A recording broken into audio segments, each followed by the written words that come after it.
que quer dizer pedido certo e determinado? É o que eu vou explicar para vocês agora nesse vídeo.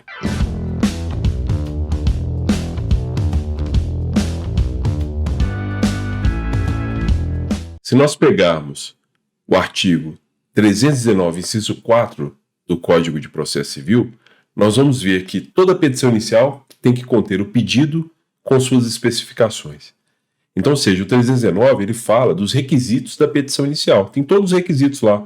Então você vai encontrar, por exemplo, o juízo competente que você tem que indicar na petição inicial, qual que é a causa de pedir próxima, fundamentação jurídica, ou remota, narrativa dos fatos.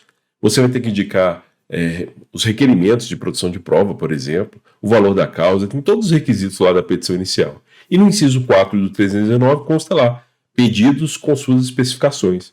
Ou seja, toda petição inicial tem que conter pedidos, né, para que ela seja perfeita, que ela cumpra todos os requisitos.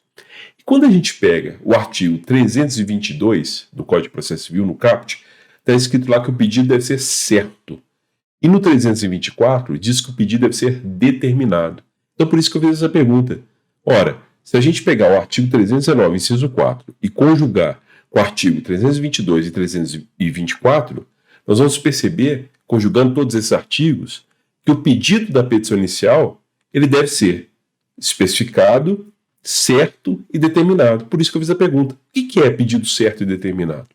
Então, explicando para vocês de forma bem simples, sem adentrar em muitas questões doutrinárias, polêmicas e teóricas, mas a certeza do pedido tem a ver com o fato de que ele tem que ser claro e expresso. A petição inicial não pode ter, via de regra, é lógico que a gente sabe que existem alguns pedidos implícitos, não são muitos. Se for o caso, depois eu gravo um vídeo para vocês especificamente explicando o que significa pedido implícito. Mas a regra geral é que o pedido não seja implícito, é que o pedido seja expresso, certo. E a certeza, além do pedido ser expresso, ou seja, você tem que estar lá na petição inicial, você tem que saber o que se quer, você tem que dizer também qual que é o tipo de obrigação. Se é obrigação de entrega de coisa, se é obrigação de fazer e não fazer, se é obrigação de pagamento de quantia certa. Então você tem que ser capaz de ler a petição inicial e já saber o que se quer, qual que é a obrigação supostamente devida. Então isso é a certeza. Agora, quando a gente pega o 324 e fala assim que o pedido deve ser determinado, aí já é outra coisa. Além de ser certo, o pedido deve ser determinado. Agora, o que é determinação? A determinação é o que se chama, pelos latinistas, né, pelos romanos antigos, de quantum debeatur. Quantum debeatur. Na tradução literal não exata, é a quantidade devida, né? O que especificamente é devido em relação à qualidade e à quantidade. Então, por exemplo, você tem lá o pedido, você faz um pedido certo. Eu quero que entregue um carro. Tá, esse pedido é certo. É obrigação de entrega de coisa. Entregue um carro. Tá. Mas qual que é o carro? A quantidade é um só mesmo? É um carro? E qual que é a qualidade desse carro? É um carro novo? É um carro usado? Qual que é o modelo? Qual que é o ano? Como é que é isso?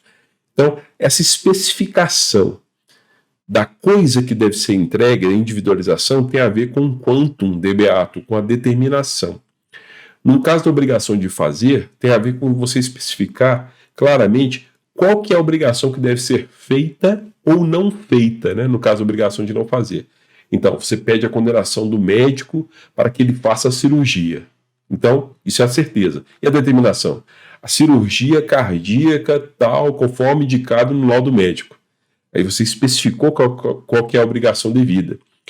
Você ajuizou uma ação contra a construtora. Você quer que ela construa. Tá, mas construa o quê? Construir uma casa nessas condições de acordo com o projeto. Então você especifica. É a determinação. E a obrigação de não fazer é a mesma coisa. Você quer que seu vizinho não faça barulho, né, a partir de determinado horário, né, por exemplo. Aí você especifica a obrigação de não fazer.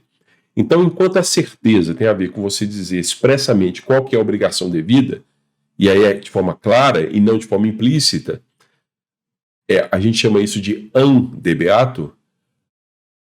A determinação do pedido tem a ver com quantum debeatur. Você especificar claramente individualizar a obrigação. No caso da obrigação de pagamento de quantia certa, é muito mais fácil que a obrigação de entrega de coisa, a obrigação de fazer.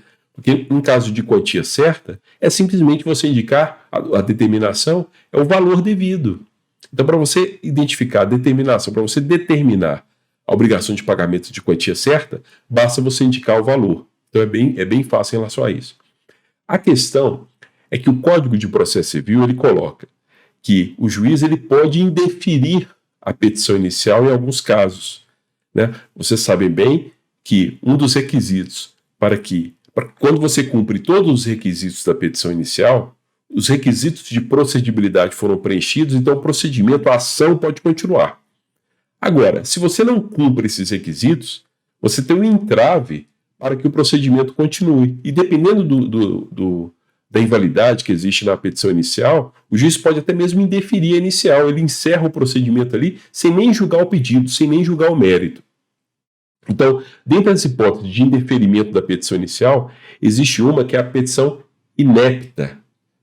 A inépcia da petição inicial pode gerar um indeferimento da petição inicial.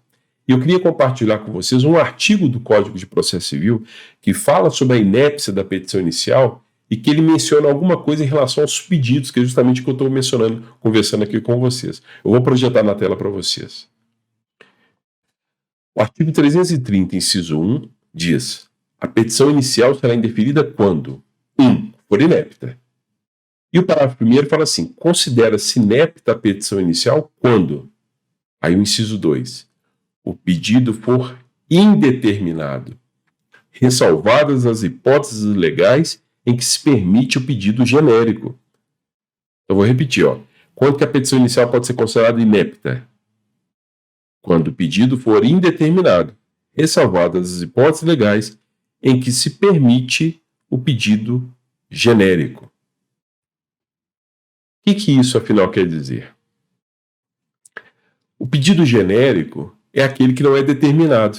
Então, ele não quantifica a obrigação devida. Quer seja, ela não tem um valor, ou se for obrigação de fazer, ela não especifica que obrigação que deve ser feita, e na obrigação de entrega de coisa, não individualiza a coisa.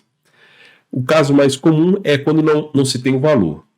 Então, qual que é a lógica geral da petição inicial do Código de Processo Civil em relação aos pedidos? É que a regra geral é que o pedido deve ser certo e determinado. E é isso que eu expliquei para vocês. Porém, em alguns casos que a lei autoriza que você faça um pedido genérico, ou seja, que não seja determinado. Então, eu penso que, sobre o pedido genérico, vocês merecem um vídeo específico sobre esse tema. A certeza e a determinação a gente já sabe o que é. Agora, o que é o pedido genérico? Aí talvez a gente grave um vídeo específico sobre esse tema. Um abraço.